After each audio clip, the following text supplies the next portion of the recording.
தமிழக வெற்றிக் கழகம் தலைவர் தளபதி திரு விஜய் அவர்களின் சொல்லுக்கு இணங்க மக்களை நேசி, மக்களுக்காக சேவை செய் என்பதற்கு ஏற்றாற்போல் தமிழக வெற்றிக் கழகம் தூத்துக்குடி மேற்கு மாவட்டத்திற்கு உட்பட்ட பகுதிகளில் இறந்தவர்களுக்கு குளிர்சாதன பெட்டி, சவப்பெட்டி, சொர்க்க ரதம் இவை அனைத்தும் ஜனநாயகனின் தீவிர ரசிகரான சமூக ஆர்வலர் அன்னை வி.ஜி. சரவணன் அவர்களின் சார்பில் எந்தவித கட்டணமும் இன்றி சேவையாக வழங்கப்பட்டு வருகிறது.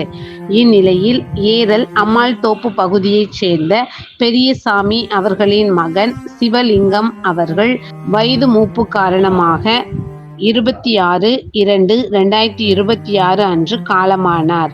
அன்னாருடைய பூத உடலை அடக்கம் செய்வதற்கான ஃப்ரீசர் பாக்ஸ், சொர்க்க ரதம், அமரர் பெட்டி இவை அனைத்தும் மனிதம் நிலைக்க தமிழக வெற்றிக் கழகம் தூத்துக்குடி மேற்கு மாவட்டம் ஜனநாயகனின் தீவிர ரசிகரான சமூக ஆர்வலர் அன்னை வி.ஜி. சரவணன் அவர்களின் சார்பில் எந்தவித கட்டணமும் இன்றி சேவையாக வழங்கப்பட்டது.